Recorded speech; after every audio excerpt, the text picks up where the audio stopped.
स्वागत है सभी मित्रों का।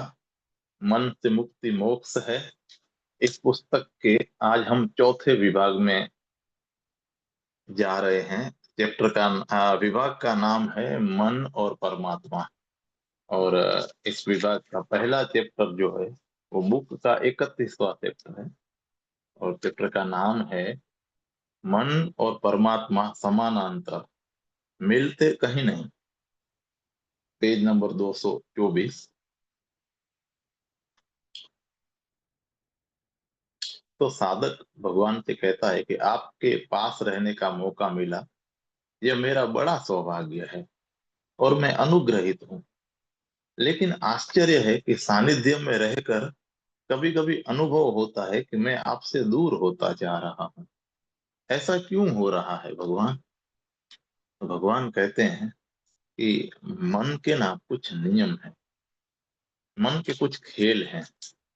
उनमें से एक नियम है कि जो चीज उपलब्ध हो जाए मन उसे भूलने लगता है। जो मिल जाए उसकी विस्मृति होने लगती है। जो पास हो उसे वह भूल जाता है। मन उसकी तो याद करता है जो दूर हो। मन उसके लिए तो रोता है जो मिला न हो। जो मिल जाए मन उसे धीरे धीरे भूलने लगता है। मन की आदत भविष्य में होने की है, मन की आदत वर्तमान में होने की नहीं है। और अगर तुम मेरे पास हो, हजार हजार तमन्नाएं लेकर तुम मेरे पास आए हो, कितने कितने सपने सजाकर, कितने भाव से, पर अगर तुम यहाँ रुक गए मेरे पास, अगर ज्यादा देर रुक गए, तो धीरे धीरे तुम मुझे भूलने लगोगे। तुम बड़े हैरान होगे कि दूर थे, अपने घर थे, हजारों मील दूर से, वहां से तो इतनी याद आती थी, वहां इतने तड़पते थे, अब यहाँ पास हैं और एक दूरी हो जाती है। मन के इस नियम को समझना और तोड़ना जरूरी है। इसको तोड़ दो, वही ध्यान है। ध्यान का अर्थ है जो है उसके प्रति जागो, जो नहीं है उसकी फिक्र छोड़ो। और मन का नियम है जो है उसके प्रति सोए रहो, और जो नहीं है उसके प्रति जागते रहो। मन का सारा खेल अभाव के साथ संबंध बनाने का है। तुम्हारे पास अगर लाख रुपए हैं तो मन उनको नहीं देखता। जो 10 लाख तुम्हारे पास नहीं है उसका वह हिसाब लगाता रहता है कि कैसे मिले। जब तुम्हारे पास लाख न थे, 10 ही हजार थे, तब वो लाख की सोचता था। अब लाख है, वह 10 लाख की सोचता है। जब तुम्हारे पास 10 हजार थे, सोचा था लाख होंगे तो बड़े आनंदित होंगे। अब तुम बिल्कुल आनंदित नहीं हो। लाख तुम्हारे पास है, अब तुम कहते हो 10 लाख होंगे तब आनंदित होंगे। 10 लाख भी हो जाए, तुम आनंदित होने वाले नहीं हो, क्योंकि तुम मन का सूत्र ही नहीं पकड़ पा रहे हो। वह कहेगा कि 10 करोड़ होने चाहिए, वह आगे ही बढ़ता जाता है। मन ऐसे है जैसे जमीन को छूता हुआ क्षितिज, वह कहीं है नहीं, सिर्फ दिखाई पड़ता है। तुम आगे बढ़े, वह भी आगे बढ़ेगा। तो जहां तुम पहुंच जाते हो मन वहां से हट जाता है। मन आगे दौड़ने लगता है, कहीं और जाता है। मन सदा तुमसे आगे दौड़ता रहता है। तुम जहां हो वहां कभी नहीं जाता, वहां कभी नहीं होता भी। तुम मंदिर में हो तो वह दुकान में है, तुम दुकान में वह मंदिर में। तुम बाजार में हो वह हिमालय की सोचता है, तुम हिमालय पहुंच जाओ कि वह बाजार की सोचता है। मन के इस खेल को समझो। अगर न समझे तो धीरे धीरे तुम पाओगे तुम मेरे पास रहकर भी बहुत दूर हो गए। इससे मेरा कुछ लेना देना नहीं है, इससे तुम्हारी मन की मूर्छा का संबंध है। बहुत बार मैं लोगों को अपने से दूर भी भेज देता हूँ, सिर्फ इसलिए जब मैं देखता हूँ कि अब उनका मन बहुत धूल जमा रहा है। अब वे सिर्फ लगते हैं कि मेरे पास है, पर पास नहीं है। उनको मैं दूर भेजता हूँ। वे बड़े पीड़ित होते हैं, उनको लगता है कि मैं उनको हटा रहा हूँ, भगा रहा हूँ, या मैं उनको छोड़ रहा हूँ। नहीं, छोड़ नहीं रहा हूँ, न हटा रहा हूँ। उन्हें दूर भेजना जरूरी है, ताकि उन्हें फिर मेरी याद आए। और दूर जाकर उन्हें याद होनी आनी शुरू हो जाती है। अभी 4 दिन पहले ही सैन फ्रांसिस्को से एक सन्यासी अमिताभ को बड़ी जाने की इच्छा थी। साल भर से आने की इच्छा कर रहा था। वहां सब अपना कारोबार समाप्त करके सदा के लिए यहाँ पर मेरे पास रहने को आ गए। 2-3 महीने में ही धूल जम गई। अब 2-3 महीने से वे निरंतर वहां जाने की सोच रहे हैं। डरे थे कि कहीं मैं मना न कर दूं। मुझसे पूछने आए। मैंने कहा, बिल्कुल मजे से चले जाइए। मैं खुद ही सोच रहा था कि अब आप क्या समय हो गया है। वे थोड़े चौंके। कहा कि क्या कहते हैं आप। खुद ही सोच रहा था कि अब भेजना है, अब तुम जाओ, और आने की जल्दी मत करना। वे कहने लगे कि आपको कैसे पता चला। क्योंकि यह मैं सोच रहा था कि अब थोड़ा लंबा वहां रहूंगा। लेकिन आप सब खराब किए दे रहे हैं। आपके मुंह से यह सुनते ही कि आने की जल्दी मत करना, मेरे भीतर अभी जल्दी हो गई। मैं 3 सप्ताह में वापस आ जाऊंगा।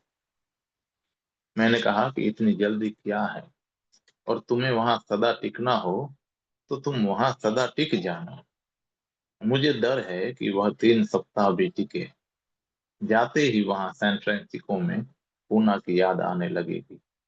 पूना में है तो सैन फ्रांसिस्को की याद आती है। मन की इस व्यवस्था को थोड़ा समझो। मन के ये खेल को और मत खेलने दो। अन्यथा बहुत बार सदा ऐसा ही हुआ है। बुद्ध के पास जो लोग थे वंचित रह गए, और फिर अब हजारों साल से याद कर रहे हैं। अब रोते हैं, अब आंसू बहाते हैं, अब मंदिर बनाते हैं, पूजा करते हैं। और यह आदमी मौजूद था कभी। तब ऐसी भी घड़ियां आई, बुद्ध किसी गांव से गुजरते हैं, और तुम अपनी दुकान पर बैठे थे, और काम बहुत था, और तुम बुद्ध को देखने भी न गए। ऐसा हुआ। बुद्ध जब मरने लगे तो आदमी भागा हुआ आया। उसने कहा कि 30 साल से मैं सोचता था कि जाना है, जाना है। आप मेरे गांव से कोई 10 बार निकले, लेकिन कभी शादी थी घर में, कभी पत्नी बीमार थी, कभी दुकान पर ग्राहक थे, कभी मेहमान आ गए थे। मैंने सोचा फिर कभी, फिर कभी, फिर कभी। मगर अभी मुझे पता चला है कि आप संसार को छोड़ रहे हैं, तो मैं भागा हुआ आया हूँ। बुद्ध ने कहा कि फिर भी तुमने जल्दी की है। कुछ है जो मैं छोड़ ही चुकूंगा, तब आएंगे। फिर भी देर अबे तुम आ गए, 30 साल बाद ही सही। मगर कुछ लोग हैं, जब मैं जा चुका होऊंगा तब आएंगे। अब बुद्ध को हजारों साल तक लोग याद करेंगे। अब उस याद से कुछ भी बहुत होता नहीं है। मन की इस वृत्ति को त्यागो, छोड़ो, समझो और उसे छोड़ो। वर्तमान में जीना सीखो। जहां है वहीं होना सीखो। सवाल मेरा ही नहीं है। अगर वृक्ष के पास बैठे हो तो वृक्ष के पास ही रहो। फिर मत भागो दूर दूर। संसार बड़ा है, विस्तार बड़ा है, मत भागो दूर दूर। इस छोटे से पौधे के पास ही हो जाओ। थोड़ी देर इसके पास ही रहो। जब हो तो पास ही रहो। जो करो उस कृत्य में पूरे मौजूद हो जाओ। भोजन करो तो भोजन ही करो, कुछ मत करो। स्नान करो तो स्नान ही करो, कुछ न करो। और तुम अचानक चकित हो जाओगे कि यह स्नान भी प्रार्थना बन गया, स्नान भी पूजा हो गई, भोजन भी भगवान को लगाया भोग हो गया। कबीर ने कहा कि उठूं बैठूं सो परिक्रमा। तो उठता बैठता हूँ, वह भी परिक्रमा हो गई परमात्मा की। यह ही है। क्योंकि कहीं भी उठो, कहीं भी बैठो, परिक्रमा तो उसी की है, और कोई है ही नहीं। परिक्रमा तो उसी की है। जहां बैठे हो उसी का मंदिर है। चीजें बड़ी सरल हो जाएं अगर हम वर्तमान में जीना सीख जाएं, मगर हम कठिन बना लेते हैं। इश्क है सहल मगर हम है वो दुश्वार पसंद, कारे आसा को भी दुश्वार बना लेते हैं। जो बात बड़ी सरल है उसको भी कठिन बना लेते हैं। मेरे पास हो, अब मेरे पास होने से ज्यादा सरल क्या हो सकता है। अब उसको भी कठिन बनाए दे रहे हो। दूर जाना हो दूर चले जाओ, पर तब वहीं हो जाना, तो वहीं ध्यान के फूल लग जाएंगे। यहाँ हो तो यहीं रहो, तो यहाँ ध्यान के फूल लग जाएंगे। ध्यान के फूल वहीं लगते हैं जहाँ तुम्हारा संबंध वर्तमान से जुड़ जाएगा। ध्यान के फूल वहीं लगते हैं जहाँ तुम्हारा संबंध वर्तमान से जुड़ जाता है। परमात्मा के होने का ढंग वर्तमान है, मन के होने का ढंग भविष्य है। इसलिए मन और परमात्मा का कभी मिलन नहीं हो पाता। वे समानांतर पटरियों की तरह है, साथ ही साथ दौड़ते रहते हैं, लेकिन मिलते कहीं भी नहीं। समानांतर रेखाएं हैं, आत्मा की और मन की। आत्मा है वर्तमान में और मन है भविष्य में। दोनों साथ साथ दौड़ते रहते हैं। रेल की पटरी देखी, साथ ही साथ हजारों मील तक दौड़ती रहती है, लेकिन मिलना कहीं नहीं होता। अगर तुम अपने से मिलना चाहते हो तो मन की यह आदत जाने दो। अगर तुम मुझसे मिलना चाहते हो तो भी मन की इस आदत को जाने दो, क्योंकि मुझसे मिलने का और कोई अर्थ नहीं है। वह तुमसे मिलने का ही एक नाम है। दोस्तों, यह चैप्टर भगवान की बुक एस धमो सनंतनो भाग 3 और उसके प्रवचन नंबर 8 के प्रश्न नंबर 3 से संकलित की गई है। धन्यवाद। अब हम आगे के चैप्टर की ओर बढ़ते हैं।